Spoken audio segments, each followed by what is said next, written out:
Olá, meus irmãos, meus amigos. A situação de Jonas não era nada boa. O peixe o engoliu. E hoje nós vamos ver no verso 1 e no verso 2 do capítulo 2, intitulei a mensagem: Das profundezas do inferno gritei. Olha o clamor de Jonas. Capítulo 2, nós vamos ler o verso 1 e o verso 2, dá uma olhada. E orou Jonas ao Senhor seu Deus das entranhas do peixe e disse: Na minha angústia clamei ao Senhor, e ele me respondeu, do ventre do inferno gritei, e tu ouviste a minha voz. Como mencionei ontem, Jonas só ia descendo, descendo e descendo. Começou sua história, Deus disse: levanta-te. Essa foi a palavra de Deus logo no verso de número 2. Levanta-te e vai à grande cidade de Nínive. Essa foi a palavra de Deus, mas Jonas entendeu ao contrário. E no finalzinho do verso 3 ele diz assim: comprou uma passagem e desceu para dentro dele.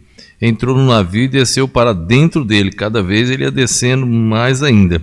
Depois, um pouco mais adiante, diz que ele desceu e foi para o porão do navio. Então ele continuava descendo mais ainda. Quando descobriram, irmãos, que o problema todo era por causa do profeta, ele disse: a solução é me jogar ao mar. E lançaram Jonas ao mar. E ele foi descendo mais ainda, porque ele estava fugindo da presença do Senhor. E aí vem um grande peixe e engole Jonas. E aí vai levando Jonas lá para as profundezas do abismo. Ele vai descendo mais ainda. Fugirmos da presença do Senhor é descer, descer, descer.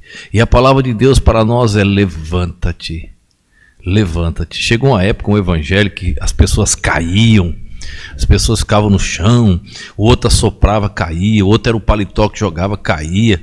Oh meu Deus, o Espírito Santo ele levanta. A palavra de Deus diz: levanta-te. Não é derruba não, é levanta-te.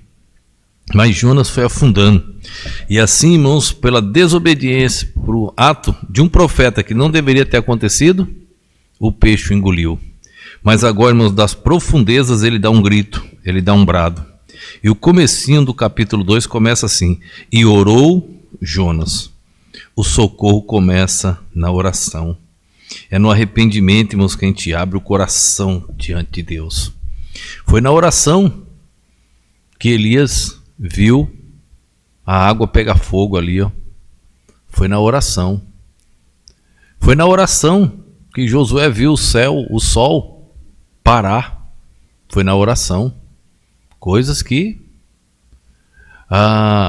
foi na oração. Deus mandou Elias falar, que voltou a chover, aquela grande seca, a ira de Deus sobre o povo. Foi na oração anterior que Deus abriu o mar. Chegou na hora, já não era mais para orar, era para marchar. Moisés ainda foi orar e Deus disse: não marche, não ore mais, agora marche. Foi na oração. É na oração, irmãos, que se começa tudo. É na humildade, na simplicidade, é no joelho dobrado. Estou ensinando sobre Pedro, repetindo para vocês. Dá uma olhada na vida de Pedro com Jesus. Quantas vezes você encontrou ele orando? Agora dá uma olhada, Pedro cheio do Espírito Santo, depois de João 21. No livro de Atos, você vai encontrar Pedro todo instante orando. Pedro subiu com João ao templo para orar. Aí encontrou o paralítico. Lá em Cornélio, Pedro foi orar. Você vai encontrar agora um Pedro orando. Um Pedro diferente. Um Pedro totalmente transformado. Mas qual era a prioridade na sua vida? Orar, perguntar a Deus, falar com Deus, escutar Deus, ver as respostas de Deus para as nossas indagações. Que Deus quer falar conosco. Deus se comunica com o homem. Deus quer falar com cada um de nós. Então começou tudo na oração. No momento que ele estava numa angústia, ele clamou ao Senhor e ele me respondeu: do ventre do inferno eu gritei. Estava nas profundezas. Lá no mais profundo, chegou ao fim do poço. Não tinha como descer mais. Chegou no final. A única coisa importante quando chega no fim do poço não tem como ficar pior a situação.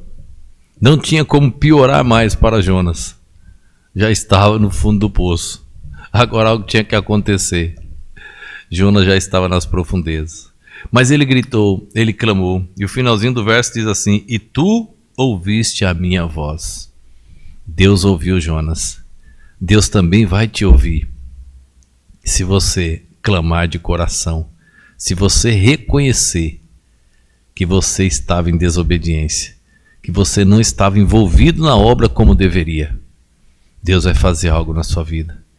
Mas clame ao Senhor, derrama o coração, abre o teu coração, como diz o sábio Salomão, rasga o coração diante de Deus e tu verás maravilhas. Que Deus nos abençoe. Vamos orar. Obrigado, Senhor, por esse dia, por esse momento.